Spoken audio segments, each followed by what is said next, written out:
Hello everyone, நான் தான் உங்கள் தமிழ் கோடிங் கீக். போன வீடியோவில் நம்ம அனானிமஸ் ஃபங்க்ஷன் அண்ட் ஆரோ ஃபங்க்ஷனாக என்னென்னு பார்த்துருந்தோம்.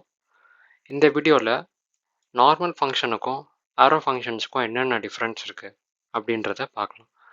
அதில் நம்ம ஃபஸ்ட்டு ஆர்குமெண்ட்ஸ் பேராமீட்டர் நார்மல் ஃபங்க்ஷன்லேயும் ஆரோ ஃபங்க்ஷன்லையும் எப்படி டிஃப்ரெண்ட்டாக ஒர்க் ஆகுது அப்படின்னு பார்க்கலாம். நீங்கள் எந்த ஒரு நார்மல் ஃபங்க்ஷன் எடுத்துக்கிட்டீங்க அப்படின்னாலுமே நான் ஃபங்க்ஷன் print a அப்படின்னு ஒரு ஃபங்க்ஷன் எடுத்துக்கிறேன். இப்போ இந்த ஃபங்க்ஷனுக்குள்ளே நான் ஒரு கன்சோல் லாக் போட்டுக்கிறேன். ஆர்குமெண்ட்ஸ்னு ஒரு ப்ராப்பர்ட்டியை நான் கன்சோல் லாக் பண்ணுறேன். நீங்கள் யோசிக்கலாம், இந்த ஆர்குமெண்ட்ஸ்ன்ற ப்ராப்பர்ட்டி நம்ம இன்புட் பேராமீட்டராகவும் கொடுக்கல, வேறு எங்கேயும் டிஃபைனும் பண்ணலையே, அப்புறம் எப்படி இருக்கும் அப்படின்ட்டு. பட் ஆனால் ஜாவாஸ்கிரிப்டில் நீங்கள் எல்லா ஃபங்க்ஷன்ஸுமே வந்து ஆர்குமெண்ட்ஸ்ன்ற ப்ராப்பர்ட்டி பை டிஃபால்ட்டாக வந்து ஒரு லோக்கல் ப்ராப்பர்ட்டி. ஸோ நீங்கள் அந்த ஃபங்க்ஷனுக்கு எக்ஸ்ட்ராவாக கொடுக்குற பேராமீட்டர்ஸ் எல்லாமே வந்து அந்த ஆர்குமெண்ட்ஸ்ன்ற ப்ராப்பர்ட்டிக்குள்ளே போய் ஸ்டோர் ஆகிடும். ஸோ இப்போ இந்த பிரிண்ட் ஏவை நான் எக்ஸிக்யூட் பண்ணி பார்த்தா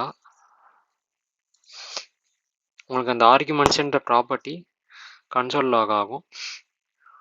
பட் ஆனால் லென்த் வந்து 0ன்னு தான் இருக்குது. ஏன்னா நம்ம இந்த பிரிண்ட் ஏக்கு எந்த வேல்யூமே நம்ம பாஸ் பண்ணல. இப்போ இதுவே இந்த பிரிண்ட் ஏக்கு நான் ஒரு 2 வேல்யூ பாஸ் பண்ணுறேன், ஏ கமா பி, 2 வேல்யூ பாஸ் பண்ணியிருக்கேன். இதை நம்ம எக்ஸிக்யூட் பண்ணோம் அப்படின்னா அந்த ஆர்குமெண்ட்ஸ்ன்ற ப்ராப்பர்ட்டியில் இந்த ரெண்டு நம்ம பாஸ் பண்ண இன்புட் பேராமீட்டர்ஸும் ஏ பி அப்படின்றது ஸ்டோர் ஆகிடும். ஸோ இந்த ஃபங்க்ஷனுக்குள்ளே நீங்கள் இந்த இண்டெக்ஸ் வச்சு ஆக்சஸ் பண்ணி, இந்த கீ வேல்யூ வச்சு ஆக்சஸ் பண்ணி நீங்கள் இதை யூஸ் பண்ணிக்கலாம், இந்த ஆர்குமெண்ட்ஸ்ன்றதை. இது வந்து ஒரு நார்மல் ஃபங்க்ஷனில் இந்த மாதிரி ஒர்க் ஆகும். இதுவே நீங்கள் ஒரு ஆரோ ஃபங்க்ஷன் எடுத்துக்கிட்டீங்க அப்படின்னா நான் பிரிண்ட் பின்னு நேம் பண்ணிக்கிறேன், equal to arrow console.log of arguments. இப்போ இந்த பிரிண்ட் பியை நான் பிரிண்ட் பண்ண ட்ரை பண்ணுறேன் அப்படின்னா reference error, argument is not defined. Arrow function ஏன் இப்படி ஒர்க் ஆகுதுன்னா, ஆரோ ஃபங்க்ஷன் எந்த ஒரு பைண்டிங்கும் வச்சுக்காது. ஸோ இப்படி தான் ஆர்குமெண்ட்ஸ் ப்ராப்பர்ட்டி நார்மல் ஃபங்க்ஷன்லேயும் ஆரோ ஃபங்க்ஷன்லேயும் டிஃப்ரெண்ட்டாக ஒர்க் ஆகுது.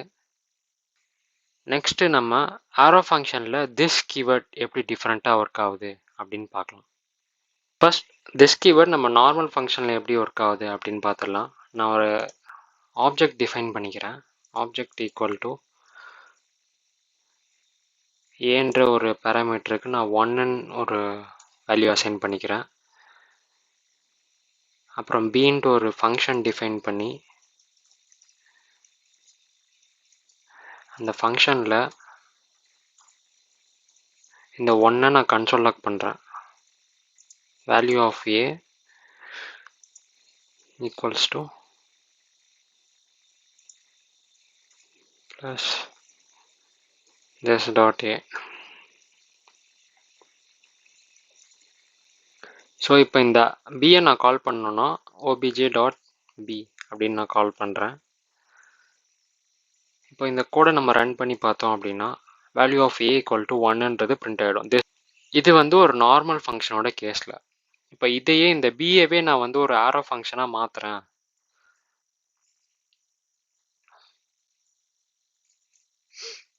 அப்படின்னா இப்போ என்ன நடக்குது அப்படின்னு பார்ப்போம். Value of a equal to undefined.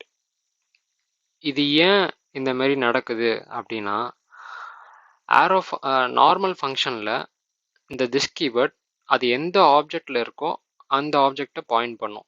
இதுவே ஆரோ ஃபங்க்ஷனில் அந்த மாதிரி பைண்டிங் எதுவும் இருக்காது அந்த திஸ் கீவேர்டுக்கு.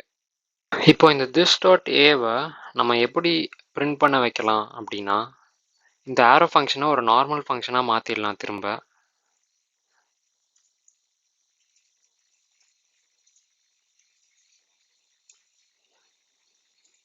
இப்போ இந்த நார்மல் ஃபங்க்ஷனுக்குள்ள ஒரு ஆரோ ஃபங்க்ஷன் டிஃபைன் பண்ணிக்கலாம், ஈக்குவல் டு console.log of இதை அப்படியே இங்கே காப்பி பேஸ்ட் பண்ணிடலாம்.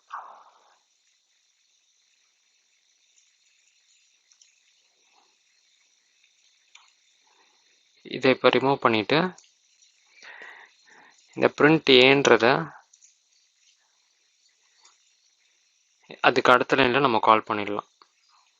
இப்போ இதை ரன் பண்ணி பார்க்கலாம்.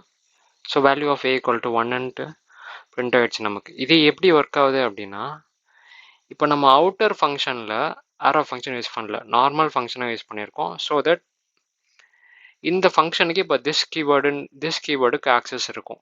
ஏன்னா இது வந்து ஒரு நார்மல் ஃபங்க்ஷன். ஸோ இதோட ஓன் ஆப்ஜெக்டை இது வந்து திஸ்ன்னு ஆக்சஸ் பண்ணிக்கும். ஸோ இப்போ இதுக்குள்ளே நம்ம பிரிண்ட் ஏன்ட்டு ஒரு ஆரோ ஃபங்க்ஷன் டிஃபைன் பண்ணியிருக்கோம்.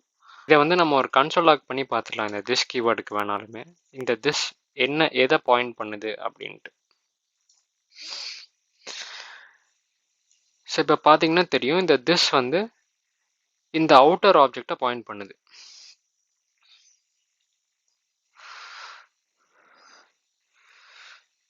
ஸோ ஆரோ ஃபங்க்ஷனுக்குள்ளே யூஸ் பண்ணுற திஸ் எப்பயுமே அதுக்கு அவுட்டர் ஆப்ஜெக்டில் இருக்க திஸ் கீவேர்டை பாயிண்ட் பண்ணும்.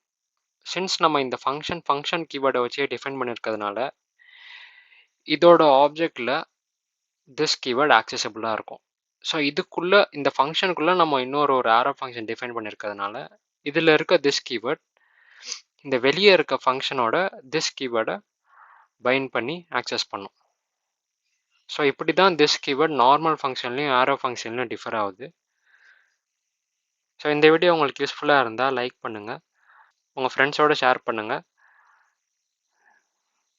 சப்ஸ்கிரைப் பண்ணிடுங்க. ஸோ தட் நான் நெக்ஸ்ட் போடுற வீடியோஸ்லாம் உங்களுக்கு நோட்டிஃபிகேஷனில் வரும். தேங்க்ஸ் ஃபார் வாட்சிங்.